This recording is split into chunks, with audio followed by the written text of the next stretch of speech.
দেখছেন বাংলার বিধান। এবার আপনাদেরকে দেখাবো যে অত্যন্ত বলা যেতে পারে আলোচ্য বিধানসভা কেন্দ্র পানিহাটি, যেখানে রত্না দেবনাথ তিনি দাঁড়িয়েছেন এবং আপনারা জানেন যে সেখানে পানিহাটি পুরসভা 25 নম্বর ওয়ার্ড আপনাদের দেখাবো। আগরপাড়া নিউ আদর্শনগর অঞ্চলে বিজেপি প্রার্থী রত্না দেবনাথকে ঘিরে বিক্ষোভ। দেখাচ্ছি সেই ছবি। অভয়ের মাকে রীতিমতো বাধা দেওয়া হয়, এলাকায় বিক্ষোভ।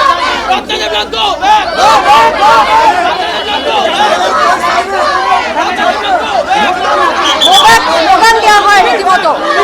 বিজেপি প্রার্থী রত্না দেবনাথকে ঘিরে বিক্ষোভ। পানিহাটি পৌরসভার 25 নম্বর ওয়ার্ডে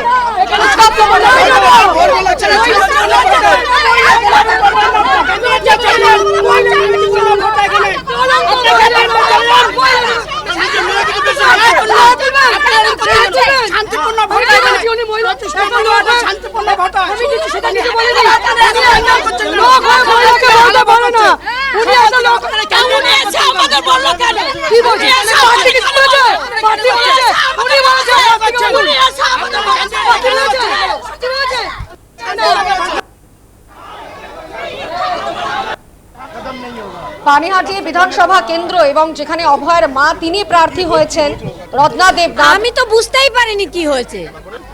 আমি তো গাড়ি থেকে নেমেই দেখছি এই ঝামেলা হচ্ছে। কি ঝামেলা, গো ব্যাক করছে, কি মেয়েকে নিয়ে ব্যবসা করছি লজ্জা করে না এসব বলছে। আমার উপরে আগেও একবার অ্যাটাক হলো, বলছে আমাকে আটকে রেখে দেবে। এখানে নামার পরে কি হলো আমি কিছু বুঝতেই পারিনি। আমি তো কাউকে কিছু বলিনি।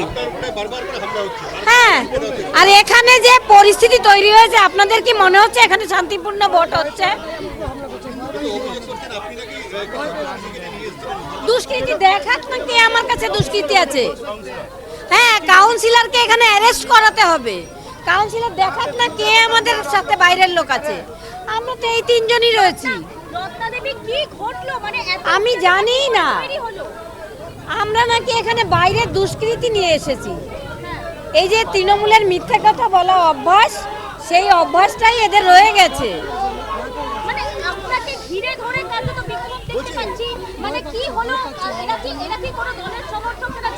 তৃণমূল কংগ্রেস কাউন্সিলরের সাথে দাঁড়িয়ে আছে, কাউন্সিলরের হাতের বাইরে চলে গেছে, কন্ট্রোল নেই কাউন্সিলরের। 4 তারিখের পরে নাকি দেখে নেবে, বুঝে নেবে, মারার হুমকি দিচ্ছে। কাউন্সিলরের সামনে দাঁড়িয়ে কাউন্সিলরের হাতের বাইরে বেরিয়ে গেছে যত ক্রিমিনালরা আছে। কাউন্সিলরকে এবং এই যে ছেলেটা তড়পাচ্ছে, ওই ছেলেটা দীপ্তাঞ্জন আর এখানকার কাউন্সিলর যিনি রয়েছেন আর একজন মহিলাটা কে ছিল, তিনজনকে আমি অ্যারেস্ট করার জন্য বলছি, নাহলে এখানে শান্তিপূর্ণ ভোট হবে না। কেন্দ্রীয় বাহিনী কিচ্ছু করছে না। কেন্দ্রীয় বাহিনী কিচ্ছু করছে না। কাকিমার উপর হামলা হলো, বারবার করে কাকিমার উপর হামলা। এই যে দাঁড়িয়ে রয়েছেন দাদারা, কিছুই করছেন না, দেখছেন এসব।